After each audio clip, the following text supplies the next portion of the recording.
Theresa Manzella is currently a Montana House representative. Montana's in the house, you guys. And she's just won a tough primary election in hopes of earning a Senate seat in November. We need a lot of senators in every single state that are liberty-loving. She's a Christian constitutional conservative Republican in that order.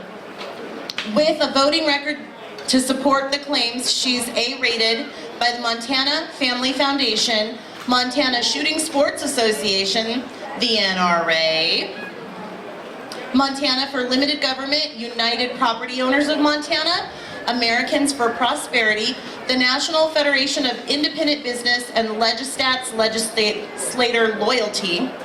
She's received the Conservative Achievement Award every session and the Phyllis Schlafly Eagle Forum Award for adherence to constitutional principles. She sounds pretty awesome so far. She's also been awarded the coveted Keeper of the 10th Award for the MT Agri Women for her efforts to protect states' rights. And as a professional horsewoman, her tagline is, "Just say whoa to the big government runaway." Please welcome Theresa Manzella.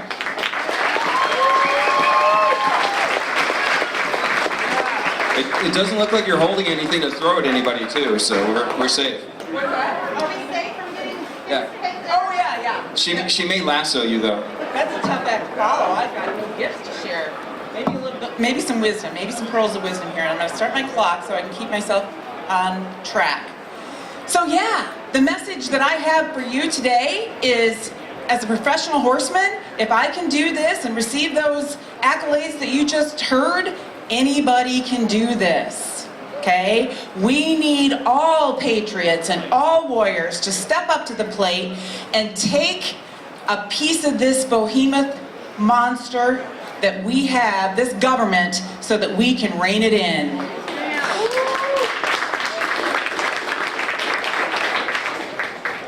Get a seat on your school board. How many of you belong to your central committees or precinct captains? You need to be involved in your central committees. If you don't know what that is, please get involved. There's every position that is available needs to be filled by a Christian constitutional research conservative Republican. So yeah, I'm a horseman. I'm happy that I was born in a time in America that I could actually follow my piece of the American dream and raise a fine line of performance horse. I left Michigan in 1991 to come to Montana to follow my dream. And the results were that I have earned 23 state, regional, national, and international championships in my chosen discipline of reining. But that doesn't give me any special skills to be a legislator, I guarantee you that.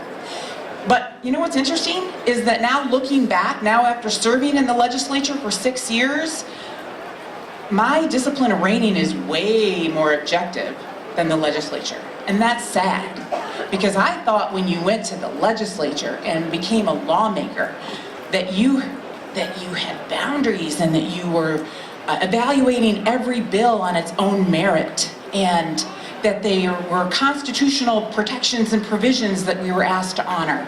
And of course I felt very, very inadequate when I was recruited to run. And I'll share with you that I was recruited to run for office by a Christian county commissioner after he witnessed me going through a terrible assassination on my character from the animal rights movement. Because in 2008, after the economy tanked, the animal that I love so much, horses, quickly went from assets to liabilities almost overnight. And they were being neglected badly because people had to make a decision between paying their mortgages and feeding their kids or feeding their horses. So horses were coming up neglected.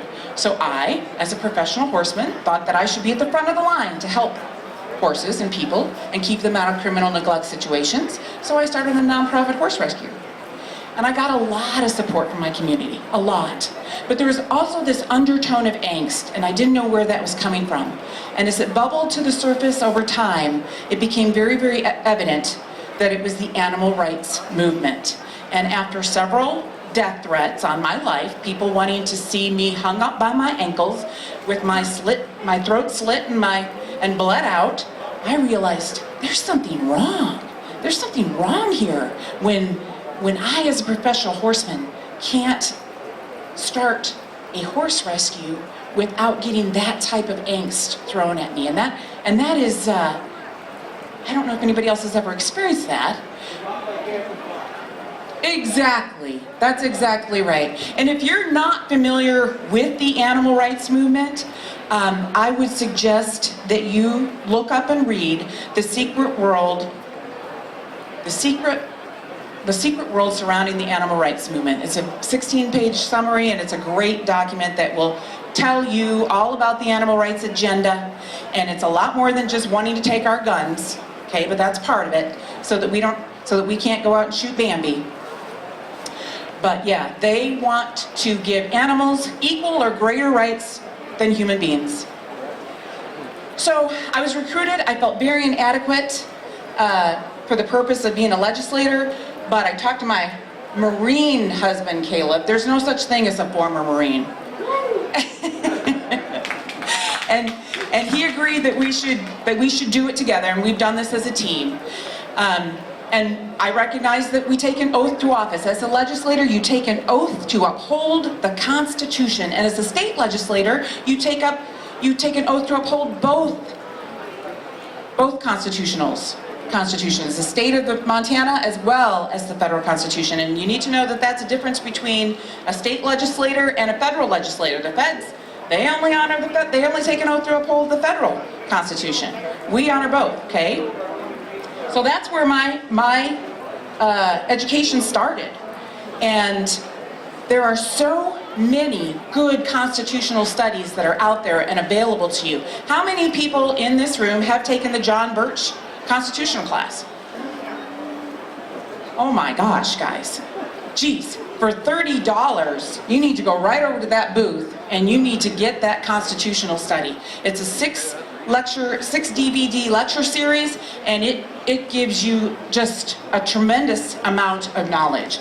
So much so that I bought 10 of them and gave them out to my fellow legislators because I wanted them to have the knowledge as well.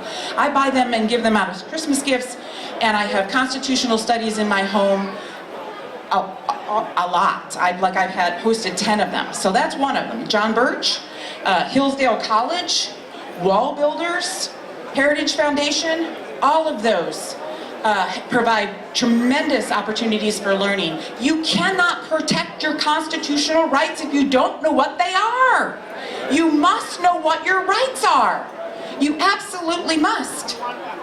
And you must understand the founders' original intent for you to have any idea as to how far left we've been drugged. We have been drugged to the left to the point where we barely recognize our Constitution.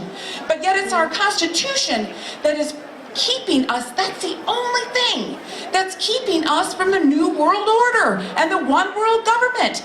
We better learn it and know it and own it. Yeah!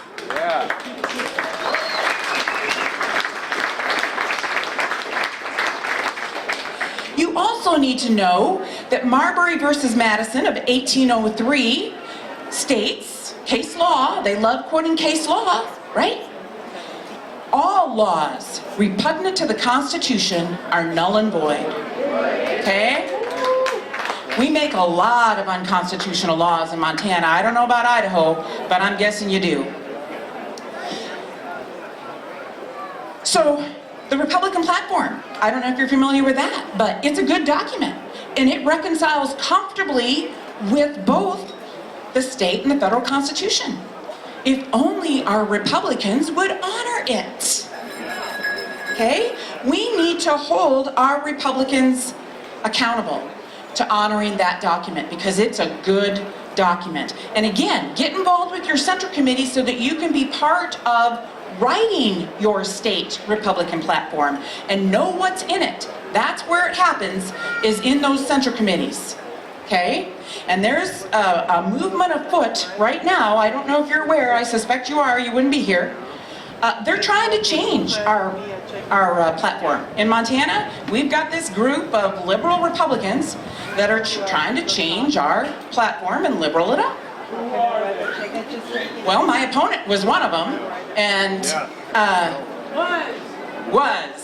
keyword was. You know what I did? I exposed him. And after 3 sessions, I was so tired of what was going on in the legislature. In 2015, we passed Obamacare Medicaid expansion. The bill was carried by a Republican. There's nothing Republican about Obamacare Medicaid expansion.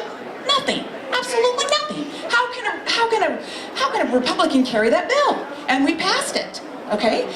Montana gives us a comfortable majority. We have 58 Republicans in the House. But 20 of them consistently vote with the Democrats. Okay? Rhinos. Rhinos. They don't like us to call them that, but that's what they are. Republicans in name only. What are you going to do? You know, that's what they are. We passed a terrible water compact that took property right, a solid property right, and turned it into a privilege that could be debated. We passed the gas tax. And in 2018, there was a ballot initiative to pass or fail Medicaid expansion, and our Montana citizens voted it down. They had the innate integrity. They were the only state. We were the only state that did. We voted Medicaid expansion down. But you know what the rhinos did? They ran it down their throat anyway. When we assumed in session in 2019, they passed it anyway. And that is an absolute terrible, terrible bill. And our citizens should have been respected for that. Okay, so I've talked 10 minutes, and I didn't hardly get anywhere. I wanted to leave you with some words of wisdom. One was, you must know your constitutional rights if you want to protect them. The next is, you must know your enemy. We have many, many, many of them, and they are at the gate. Again, Bill Gates, yes, he's one of our enemies, absolutely. We must remain virtuous because only a virtuous people are capable of freedom, and as the nation becomes corrupt and vicious, they have more need of masters. Benjamin Franklin said that, and he is so very, very right on that. And you must, maybe more importantly than anything, you must know the Lord. You must know the Lord. Read and reread the back of the book. Be ready. We know how the story ends. We know who wins in the end. I want to just leave a quote from Justice Scalia. God assumed from the beginning of time that the wise of the world viewed Christians as fools, and he was not disappointed. If I have brought any message today, it is this: to have your courage regarded as stupidity. Be fools for Christ, and have the courage to suffer the contempt of a sophisticated world. Amen.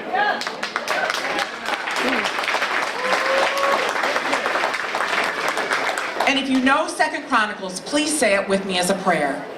If my people who are called by my name will humble themselves and pray and seek my face and turn from their wicked ways, then I will hear from heaven and I will forgive their sin and I will heal their land. Amen. Thank you.